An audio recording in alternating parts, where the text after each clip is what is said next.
ये वीडियो मैं बहुत व्यथित स्थिति में आपको शेयर कर रहा हूँ।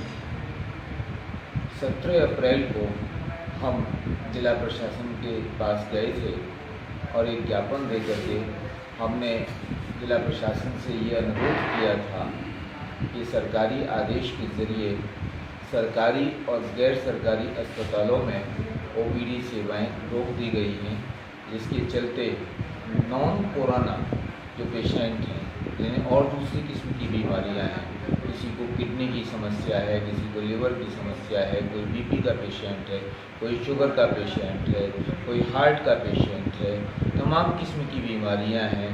गर्मियां बढ़ रही हैं, लिहाजा डायरिया के पेशेंट भी आ रहे हैं। तो हमने प्रार्थना ये की थी कि किसी भी इमरजेंसी केस को अटेंड करने से कोई भी हॉस्पिटल, चाहे वो प्राइवेट हो या सरकारी हो, वो मना न करे, इसकी सख्त हिदायत दी जाए। साथ के साथ हमने ये भी प्रार्थना की थी जिला प्रशासन से कि ओपीडी सेवाएं बंद हैं, लिहाजा उन्हें कुछ इस किस्म से चालू किया जाए कि लोगों को इलाज मुहैया हो सके। हमने सुझाव दिया था कि शहर में जो बड़े मैदान हैं या ऑडिटोरियम हैं या स्टेडियम हैं, वहाँ सोशल डिस्टेंसिंग मेंटेन करते हुए दिन में सरकारी और गैर सरकारी डॉक्टर्स वो लोगों को ट्रीट कर सकते हैं, ओपीडी के लिए कैंप्स लगा सकते हैं।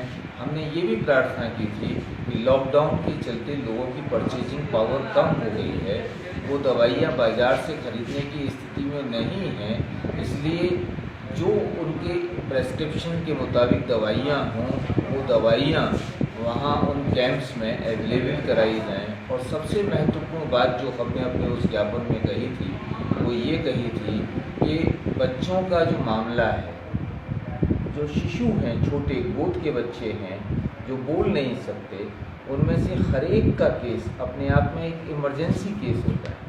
वो बता नहीं सकते कि उन्हें क्या दिक्कत है, लेकिन उनकी अगर दिक्कत होती है तो पूरा एक परिवार परेशानी में होता है। लिहाजा हमने ये मांग की थी कि जो बाल रोग विशेषज्ञ हैं उन्हें अपने क्लिनिक, अपनी ओपीडी चालू रखने की इजाज़त दी जाए। हमने इसके अलावा ये भी मांग की थी कि लॉकडाउन के चलते कुत्ते, बंदर ये बहुत हिंसक हो गए हैं, ये लोगों को काट रहे हैं और सरकारी अस्पतालों पर नोटिस चस्पा कर दिया गया है कि कुत्ते काटने के, बंदर काटने के इंजेक्शन्स ख़त्म हो गए हैं, ऐसे में लोग भटक रहे हैं। ये परेशानियां बहुत बढ़ रही हैं। बीते 4 दिन के अंदर मेरे सामने से 2 केस गुजरे हैं, जिनमें एक लड़की है 12-14 साल की, जिसे गॉल ब्लैडर में स्टोन के साथ साथ पेट में इन्फेक्शन की प्रॉब्लम है।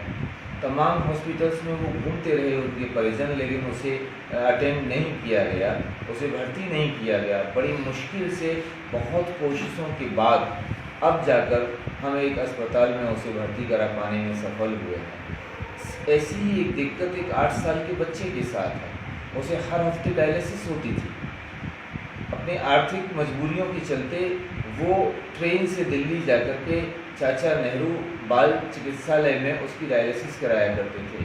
अब लॉकडाउन है, जा नहीं सकते।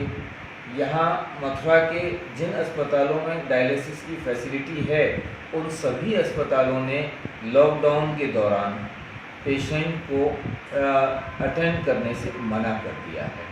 उनका एक बहाना ये भी होता है कि हमारे पास बच्चों की डायलिसिस के लिए इंस्ट्रूमेंट्स नहीं हैं, बच्चे की स्थिति गंभीर है। जिला प्रशासन से भी अनुरोध किया गया और जगहों से भी प्रार्थना की गई, लेकिन अभी तक कहीं से भी ये ठोस आश्वासन नहीं मिला है कि उस बच्चे की डायलिसिस हो जाएगी। ये केवल 2 केस नहीं हैं।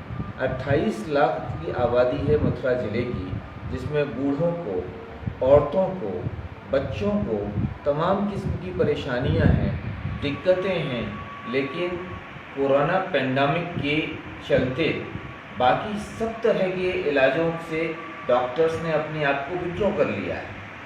डॉक्टर्स ने विड्रॉ कर लिया है, अपने सेफ्टी मेजर्स उनके होंगे, लेकिन जिला प्रशासन की ये जिम्मेदारी है कि वो लोगों को इलाज के अभाव में न मरने दे। लिहाजा दवाइयों का पर्याप्त इंतज़ाम किया जाए। ओपीडी शुरू की जाए। अगर अस्पतालों में ओपीडी संभव नहीं है सोशल डिस्टेंसिंग मेंटेन करते हुए, तो हमने उन्हें सुझाव दिया कि मथुरा में रामलीला ग्राउंड है मसानी पर, वहाँ बड़ा कैंप ऑर्गेनाइज किया जा सकता है ताकि पेशेंट्स की और डॉक्टर्स की सोशल डिस्टेंसिंग मेंटेन की जा सके। गणेशना में स्टेडियम है, वहाँ किया जा सकता है। यहाँ शहर के बीच में एक भगत सिंह पार्क के पास में मुक्ताकाशी रंगमंच है, उस मुक्ताकाशी रंगमंच में किया जा सकता है। जमुना पार्क पेट का जो ग्राउंड है वहाँ किया जा सकता है। आखिरकार कोरोना से लड़ने के लिए हम बाकी बीमारियों से मरने को तो नहीं छोड़ सकते ना लोगों को। प्रशासन को ये समझना चाहिए। जिन 2 केसेस का मैंने आपको हवाला दिया है कि लड़की के गॉल ब्लैडर में स्टोन, पेट में इन्फेक्शन, हालत गंभीर, मरणासन स्थिति में लेकर के उसे जगह जगह उसके परिजन भटकते रहे लेकिन उसे अटेंड नहीं किया गया। यही स्थिति उस बच्चे की भी है जिसका डायलिसिस होना है। उसके लिए दिल्ली जाना इस समय संभव नहीं है। दिल्ली के जिस हॉस्पिटल में इलाज चल रहा था उस हॉस्पिटल ने भी कह दिया कि लॉकडाउन खत्म होने के बाद ही हम किसी पेशेंट को अटेंड करेंगे।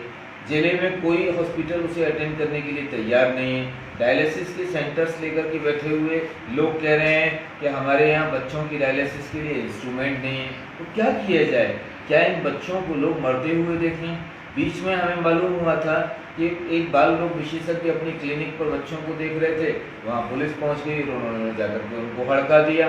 छोटे छोटे बच्चों को गोद में लिए हुए माएँ, किसी का बच्चा परेशान है, पेट दर्द से रो रहा है, किसी का बच्चा किसी और कारण से परेशान है।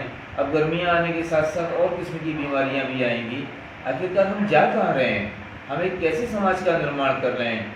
क्या कोरोना के इलाज के नाम पर हम बाकी सब बीमारियों को इस बात की इजाज़त दे दें कि वो हमारे बुजुर्गों को, हमारी औरतों को, वो हमारे बच्चों को या हमारे जवानों को निगल जाएं? प्रशासन को गंभीरता से इस विषय में सोचना होगा।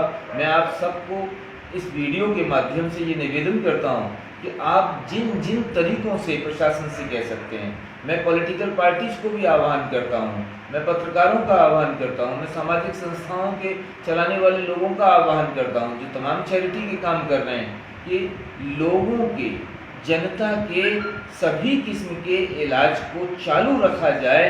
ये बात हम अपने मुख्यमंत्री महोदय तक पहुँचाएँ, हम अपने जिलाधिकारी महोदय तक पहुँचाएँ, और अगर किसी तरीके से ये प्रधानमंत्री तक भी बात पहुँच सकती हो तो उनके पास भी ये बात जानी चाहिए। बेशक उन्होंने राष्ट्र के नाम अपने संबोधन में ये कहा था कि हम अपने बुजुर्गों का ख्याल रखें, लेकिन हम अपने बुजुर्गों का कैसे ख्याल रखेंगे? क्या हम में से सब लोग उतने अवेयर हैं चिकित्सा शास्त्र के संबंध में कि हम खुद ही उनका इलाज कर लेंगे? छोटे बच्चों की समस्या होती है, चलो हम बड़ों के बारे में मेडिकल शॉप से जाकर के अपनी दिक्कत बताकर दवाइयाँ ले सकते हैं, पुराने पर्चों के हिसाब से दवाइयाँ ले सकते हैं, लेकिन जो छोटे छोटे बच्चे हैं, गोद के बच्चे हैं, जो अपनी बात नहीं कह सकते, उनके लिए तो हम मेडिकल शॉप से दवाई खरीद करके जोखिम नहीं ले सकते। उनकी ओपीडी चालू की जानी चाहिए। तो मेरा आप सबसे प्रार्थना है कि जिन जिन माध्यमों से आप इस आवाज़ को उठा सकें, इस आवाज़ को उठाइए कि non corona medical care continue की जाए।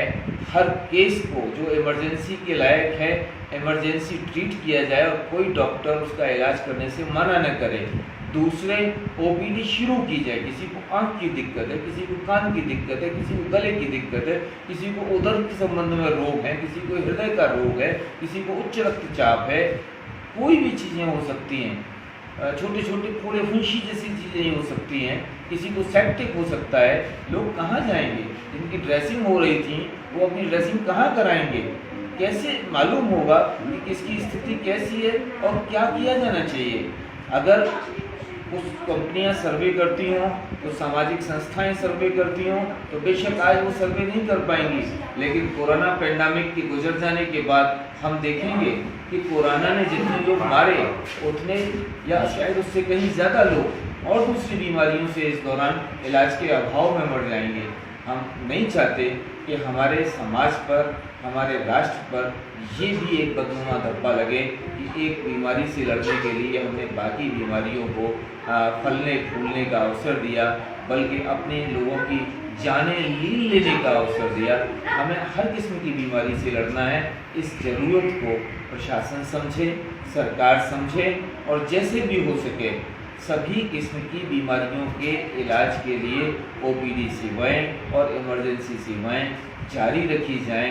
बेशक कोरोना से बचने के जो उपाय हैं वो उपाय भी किए जाएं, लेकिन उनके वजह से और सारी बीमारियां बनी रहें। मैं समझता हूँ आप भी नहीं समझेंगे कि ऐसी कोई बात है। इस बात की गंभीरता को शासन प्रशासन को, राजनीतिक दलों को, अखबारों को और हमारे प्रशासन को आप अवगत कराएं। धन्यवाद।